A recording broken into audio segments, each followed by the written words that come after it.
Hi, welcome to Behind the Badge. I'm Chief Alan Rodville of the Scottsdale Police Department. With me is Chris Vassell, our community liaison. How we doing? Hi, everybody. Happy New Year. Happy New Year. We're back from the wild and crazy. 2015 is over. We're on yeah. to 2016. Are you writing it on everything okay? Oh, you know what I did? I did mess that up the first couple times and realized it. So you can make a 6 out of a 5 pretty easily. Yeah. I'm getting pretty good at that. So did you get everything you wanted for Christmas? Yes, of course. Yeah, I did not. We had got everything blessed. I did not. I asked for a ranch hand, and I didn't get one. So I spent a couple weeks actually working around the ranch, and I'm so happy to be back to work. So my wife saw me going, and I'm waving goodbye, and I'm smiling. Because you're happy to come back to work. She called me midday, and she said, "Have you cut yourself yet?" Because I couldn't do anything. Like I built a fence line, I did shrubbery. I couldn't do anything without cutting myself or dropping something on my foot. Somebody that knows what they're doing. Oh God, I asked for a ranch hand, I didn't get one. Call George Bush, he probably knows what to do on a ranch. I wanted to take my call. Yeah. Anyway, so we're back. Obviously, New Year. Lots going on. This is our season. I mean, we're just now starting. Bowl games. Yes, a lot of stuff coming in now. Yep, and it's been cold. Hasn't it been cold? You know what's interesting about that is I had some friends and a guy I worked with back in Montgomery County, Maryland. When I was back there, his son plays for Clemson, and so he called me poolside. Shorts, T-shirt. We're freezing. Yeah, he's saying, "What an amazing weather you have here." I'm thinking, "Are you crazy? I'm wearing a parka. I know, I have gloves on. It's like cold. So we take, we take this cold weather as harsh, but people around the country just love it. I know. And so we as should soon really as the sun that. shines, it's warm for them. Yeah. But yeah, no, a ton of people will be coming in now. I'm sure people have seen that traffic has started to pick up again. The kids are back in school, and we're just getting back into the routines. And we're going to talk about traffic today. It's really the traffic safety is really what today's all about. But before we do that, I just want to talk about the Citizens Academy. I know we talk about it all the time. I know. But it's an opportunity for our citizens to see the internal workings and be exposed to a lot of our employees and the work that they do. Yes. Ask questions and they have curiosities about the organization. It's an opportunity to just actually be in a not always a classroom setting. Sometimes we put them in situational settings where they actually see us firsthand. So we've changed up a little bit. It's now 9 weeks? 8 weeks. 8 weeks, okay. It gets shorter and shorter, but it gets more condensed and Exactly. compact. No, we have not cut anything out. We just kind of shortened it because it was difficult for people to commit to 11 weeks. Yeah. So I think an 8-week schedule is a little easier for people to commit to, and it's March 2nd through April 20th, which is 8 consecutive Wednesday evenings. And they can apply online. There's an application online, but they need to turn the application in to me. Okay. And if you need any information, just call me and I'll send you an app. Sounds good. So take advantage of that opportunity. Yep. And then you're going to see these people that we have on our guests. These people are going to be there? Our guests are going to be in Citizens Academy, so they'll get a little more in-depth in what we're talking about today. Okay. So let's introduce our guests. Absolutely. Welcome to both of you. Thank you. Thank you. Casey Moore, and you're currently assigned to the traffic section? Yes, I am. I'm the DUI sergeant for the city of Scottsdale. Okay. And Miss Darcy Nichols, and the problem with Darcy is she has a brand new position, and I don't know what the title of your new position is. And we're going to talk about your new position, but what's your title? Photo Enforcement Program Manager. Okay. And photo enforcement, I'm sure our viewers have they love it. some reaction to that one way or the other. They have a reaction to that. Always.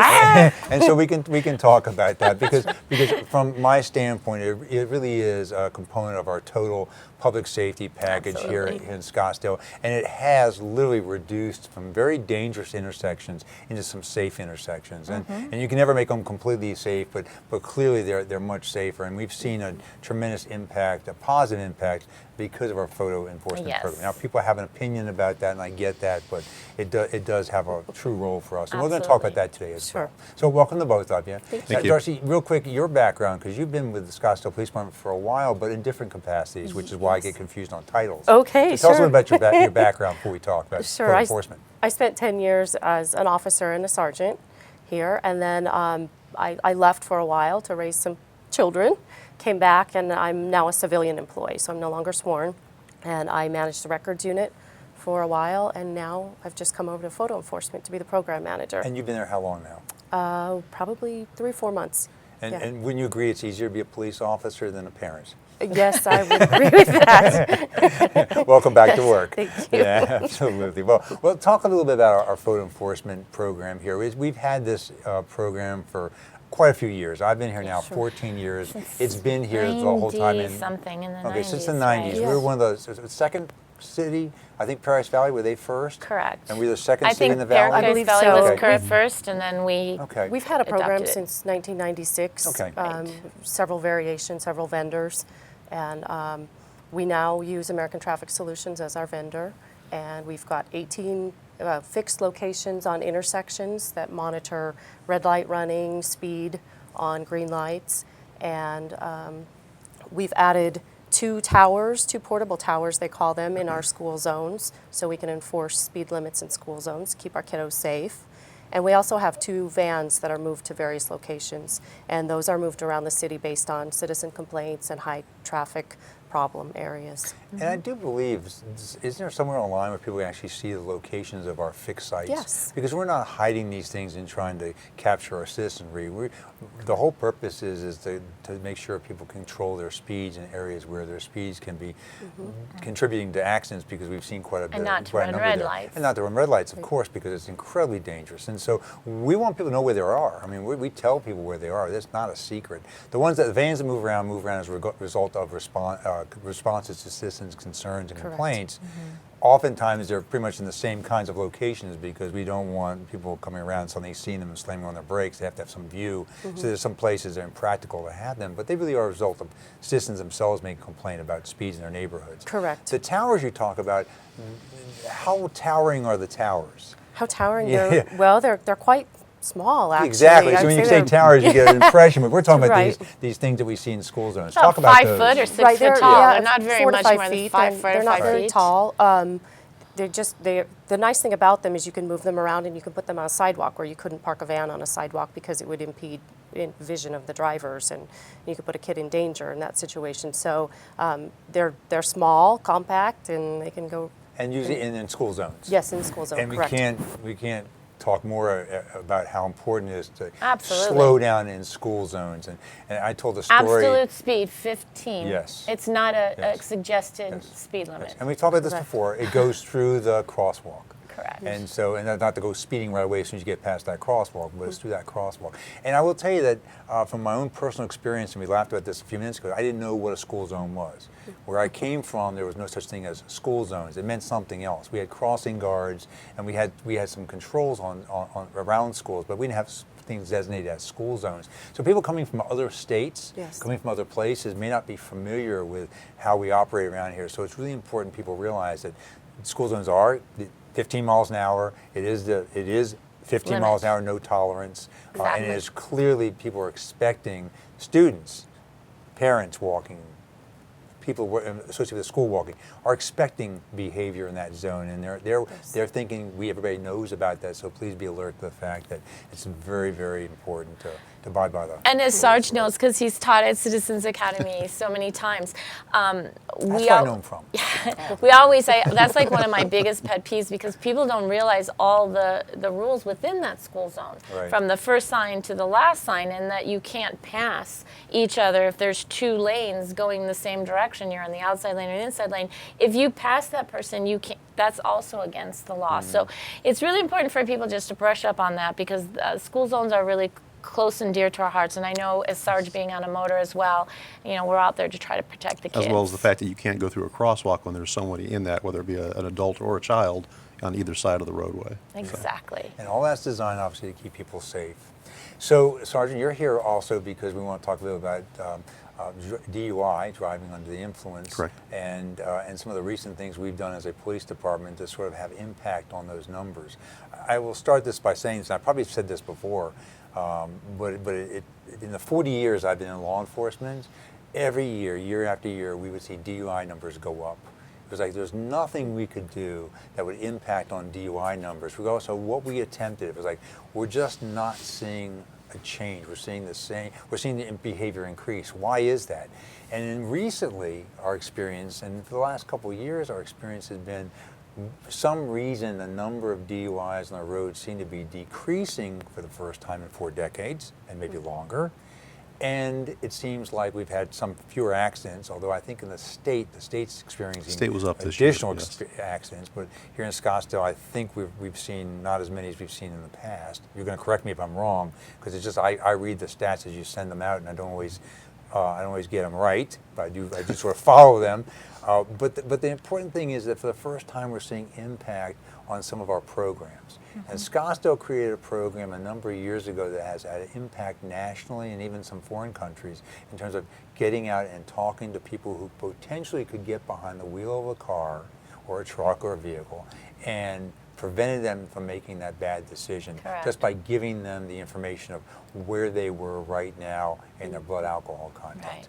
Right. And Casey, you're going to talk a bit about that program if you don't mind. Yeah, in 2010, you actually came to the traffic section and asked us to look for some method of reducing the DUIs that we're having in Scottsdale.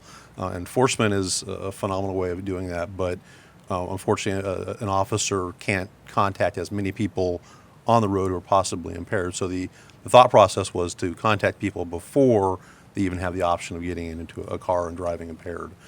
So what we started doing is looking at a program called a Know Your Limits program, where we would actually go down into the downtown entertainment area of Scottsdale in a group of 4 or 5 officers with a sergeant and one of our police aides, and we would have enforcement related education contact with people who have been drinking. We'd provide them with a preliminary breath test, discuss with them what the penalties are for driving impaired, both criminally and civilly, and give them an idea of where their alcohol limits are. And it was phenomenal to deal with people who didn't think they were impaired based on how much they'd had consumed, and when you show them what they are based on a preliminary breath test, the responses were, I would have never driven, or I would have driven had it before I'd know where I am right now. Education So, is yeah. power. Absolutely. So what's risk to me? I mean, I come up to you and you come up to me and you say, take this test. I take that test, and I shouldn't be driving, and there I am standing right before you. What's the risk to me taking that test? Absolutely nothing at all. It's when the program initially started, people were very concerned that it was an entrapment type of thing. Thankfully, that's changed, and that mentality has changed, where people now look at it as we're there to help them out. And every time we do the detail, I have numerous people who tell me, this is amazing, I wish they'd have done this years ago. We brought it to several other agencies. We had Huntington Beach PD come out, Riverside PD. We have Annapolis, Maryland PD coming out for the Open this year, for the Waste Management Open, to see how we do it so they can bring the program to their departments as well. Yeah. I need to give a shout out to the Governor's Office of Highway Safety, because they've been wonderful in supporting us on this program, and I really do appreciate their partnership, and Alberta Gutierrez's partnership as a state leader. And so that's been phenomenal. You know, we've seen, with the same amount of resources looking for DUIs, we've seen a decrease in the number of DUI arrests. But we have seen an interesting other phenomenon occurring. We've seen a higher BACs, blood alcohol Correct. contents, than we've seen in the past, which is kind of an interesting anomaly if you think about it. Now, in my day, we can go back to prior to the Civil War, you know, literally BACs that got to the 2 range, you had to take that person to the hospital.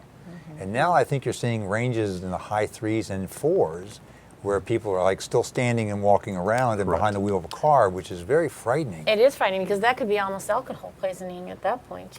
You can die from that. It's amazing, but I don't know if it's a tolerance or not, but we are still seeing that. So the problem has not gone away. It's just shifted from numbers to quite frankly, intensity, I guess. Well, I'm hoping that the reason the numbers have gone down are both related to our education, as well as there's numerous other options for people to get home, whether it be a friend or other paid options.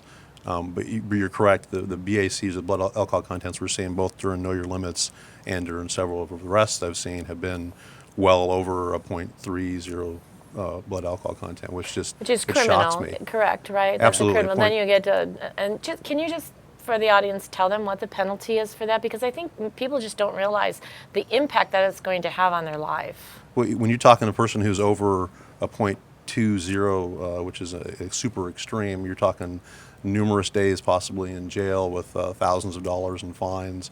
You're talking about a interlock device in your car for upwards to 18 months, which is fairly expensive because you have to pay for the installation as well as a monthly service fee, as well as to have it taken out of your vehicle. If you're caught not operating your vehicle with that interlock device in your car and you're required to have it, that's a criminal charge as well. So, And loss of license as well. absolutely, and towing of your vehicle as well.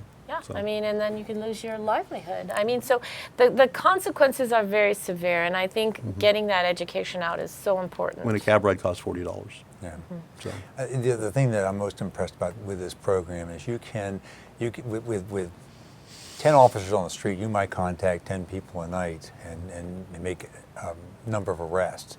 But with a couple officers with portable breath testers walking around a crowd that's coming out of a bar or coming out of a party or coming, well, quite frankly, we use this at the golf tournament. Yes, right? absolutely. All, Any of our all the events. time. Take Yeah. advantage of this if you happen to go there. Absolutely, it's because fun. people don't think necessarily that they've drank as much as they have. And so literally, you can contact thousands of people. I mean, literally, I look at the statistics and go, wow, we've touched thousands of people tonight and stopped people from getting behind the wheel And of the car. at least if we saved just one life, that Yeah, was. yeah. It's not that's about arrest. amazing. It's about safety on the roads and keeping our community safe and keeping them safe because there's always a risk that Exactly. they could be hurt as well. And so Darcy, I guess there's some overlap every once in a while. We get some pretty good videos, I guess, of people who have made the wrong choices and have either sped through photo enforcement or made left-hand turns and created accidents or gone through red lights. So I suspect we create a lot of evidence in your shop as well as just sending out citations. Yes, we do. Yeah, so let's talk about your process a little bit. So citizens that receive a photo enforcement citation, they get snapped. How long does it take before they actually see the family 4-pack show up in the mail? How's that work? We usually say it could take about 2 weeks. Our vendor reviews each violation, and then the violation goes to MVD for information, and then it goes back to the vendor for yet another review, and then comes to the police department where our staff actually looks at each and every violation to make sure that it is actually a violation and a citation needs to be issued. We also have to identify the driver, so it could take up to 2 weeks. Okay, when I get my citation in the Yes. mail, what are my rights? What are my obligations? What are the options? What are my Sure. options, yeah. And so you bring up a good point. There are actually 2 different documents that we send out, and we get a lot of questions about this. So one document is called a notice of violation, and that one is not a citation. So basically, when a notice of violation is sent out is when a violation occurs, when the snap happens, and we get information on the registered owner of the vehicle. Now, that registered owner's information may not match the driver's description. Could be a male's name on the registered owner's information and a female driver. So a notice would get sent out to that registered owner's address to say, hey, there was a violation, it happened in your car, just so you know, and you have an opportunity to nominate who the driver is. There's no obligation whatsoever to nominate the driver, but it's just a notice to them. If they do nominate a driver and we're able to say that, yes, that is the driver, then a citation would be issued in that driver's name. So that's the notice of violation. If a citation does get issued, it's because we are able to identify the driver and link that up to the vehicle information. And then once the driver receives that information, they've got a time period, and it's different for each citation, where they can either pay the fine online or at the court. They can attend a defensive driving school if they're eligible, or they can schedule a court hearing. So there are 3 different ways. Yeah, if they attend the driving school, it's no points, no fine, just a fee for the school to go to the school, which is still pretty steep. And I think the most that everybody asks me, and I get calls all the time about this, is I saw a flash, and I've been flashed. So trust me, you can know when it's flashed. When it was first implemented, I was on the street then working patrol, and I mean, you get flashed. It's like in your eyes. But I also have gone by where I've seen the flash, and I was like, because I thought but it wasn't me. So I've had people say, I just say, wait a couple weeks and you'll see if you're going to get something in the mail. Because sometimes it is hard to distinguish if you actually got flashed or if you just saw the flash. But there's testing too, right? They're actually system testing going on at many times throughout the day. Sometimes I've seen signs that say testing. Sometimes I've not seen the sign and gotten the flash. But I've seen the flash and then a car goes speeding by, so I know that guy was it. There was because it just kind of got caught in the corner of my eye. So just so you know about because how do we know if we got this ticket, or how do we know if we were in violation with the flash? And we do get a lot of calls. We have the voicemail number that we monitor throughout the day and return calls. And we do get a lot of calls where people say, I think I got flashed. Could you check? And we can check. So. Okay, perfect. And people are very happy when they find out that no, maybe it was the guy beside him, or Yeah. it was just the system Yeah, going through a flashing. check. Yeah, You get a exactly. lot of happy people calling you. I Yeah. do actually. But I mean, I think you know when you get flashed. I mean, there's Yeah. no doubt about. Yeah. Have you ever been flashed? Yeah, actually, no, and I've never been flat. I've been in traffic school, okay, but I've never been flashed. the That was flashlight. not my invitation to traffic school. Oh, okay. Yeah. Yeah. And traffic school, is it now online? Because It it is wasn't online online. when I went. It's both I online used or to in go person. sit Yes. there for 8 hours. I actually had an online accident in a class is a police 4-hour car and got a class, ticket correct? for it. It's a 4 to 5 hour, I believe. Yeah. Been to traffic school. Yeah. 4 hours that felt like 40. It's nice that Chris, you threw her chief under the bus. Yeah, thank you for that. I My didn't driving say that. skills, He admitted it. He Right, just came yeah. right out with it. So. Yeah. Since I've been here, it is interesting. But I now it's online. I guess you can do it in the privacy of your own home. Absolutely, that's great. Which is nice. Better yet, don't get flashed, don't get citations. Yeah, and Certainly don't go through red yeah, don't go lights, through don't red drive lights, drunk. Don't drive drunk. I mean, Yeah. and everything will be fine. Yeah. So right now, are we going to extend the number of locations? I thought in the budget we're talking about possibly additional locations, or pretty much the locations that we have, locations we're keeping. They're the locations we're keeping Okay. for now. Correct. There's no plan right now to extend. Not to extend. We're looking Okay. at upgrading some of the equipment to different technologies, Okay. and that's probably what you saw in the budget. Okay, and of course, this is not about this because we're bearing that now. This is not about trying to raise revenues. It's always been about safety. We've had some of these locations that literally don't garnish a lot of flashes, but they've been dangerous in the past, and we can just demonstrate how much safer they are today. Absolutely. And a lot of people always ask me, well, the police department's getting all that money. We do not get that money. There is a misconception about at intersections. So the intersection ones do speed and they do Red light. red lights, Red light. and some of them do, of course, left-hand turns. Correct. So they do multiple things. So even if you're not going through a red light, but if you're speeding through the intersection, you'll get flashed. Right. If you're not speeding through the intersection, but you go through the intersection on a red light, you'll get flashed.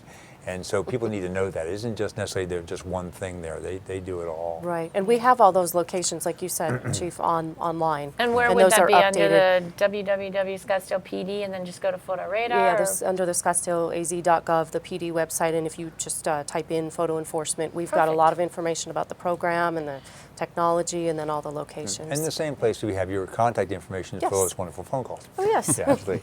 So Casey, what's next? Because the holiday season is over. We're going into event season, and I suspect you'll have the DUI patrols out during the special events as well. We will. People should be well aware of the fact that we want them to have a good time, enjoy themselves, but be careful. So you will do this event at Barrett-Jackson. You'll have your folks there as people are coming out of the Barrett-Jackson to give them an opportunity to test their BAC before getting into a car and driving Not so much home. for Barrett-Jackson, but for the Waste Management Open. The Waste Management, I'm sorry, you're right. Okay, so we won't be doing it for Barrett-Jackson. No. Okay. But we'll be out there enforcing We'll be out for there Barrett. enforcing. Absolutely. We'll have a command post set up for both Barrett-Jackson and for the Open. Right. We're being assisted by DPS, Maricopa County Sheriffs, I think Gilbert PD, Chandler PD, and Tempe PD are going to come Because out as well. how many people does it bring in, Chief? Oh, thanks. I mean, I just estimate maybe A lot lot, of people. a lot. I know lot the of Open people. on Yeah. Fridays and Saturdays are upwards of 250,000 people Yeah. each A day. Our A day, population so. doubles. Right. We At talked least in the about past, this. it has doubles Yeah. on Saturday at least. So if you have 225,000 residents, you're doubling your population with the whole population, 225,000, being in one spot. In one spot. The Barrett-Jackson, I'm not really sure on the daily totals. I know the numbers are very high, but I'm not sure of the daily totals. But the Open, I am. But clearly, there's lots of people there having a great time. We want to continue having a great time, but we want everybody to go home safely. Absolutely. Absolutely. So thank you guys. Really, I appreciate it. very informative. We really appreciate you guys being here and all the work that you do to keep people safe. Both programs are highlighted in They Citizens are. Academy? We are. I'm going to Okay. have, actually, a photo radar is going to be this year. We've kind of taken out and put it back in, but we'll have photo radar this year. Okay, so you'll come out and you'll kind of explain how that works to anybody that's interested. And clearly, we always talk about our traffic unit. I do want to send a shout out to all the area police departments because during the holiday season, we have a joint East Valley task force. where we get to share resources. I know our citizens sometimes wonder, why is Gilbert PD, why is Mesa PD, why is Chandler PD driving around our city, pulling people over? And that's because in Arizona, law enforcement officers, quite frankly, are certified to be law enforcement officers throughout the state. That's not true everywhere, by the way. Some places, jurisdictions are very much jurisdictions. But here we share resources, and so we help each other out to make sure that we put the word out there that this is a very, very serious thing, and we need people to be safe during this time. So I wanted to send a little shout out to the other area departments for all the support we get, and thank you for your leadership on that as well. Thank you, sir. Well, that's going to be it for Another us. show. Another month. We'll see you guys back in February. Hope you have a great month of January. Get out and take advantage of all the wonderful things happening in the city here, and please drive carefully.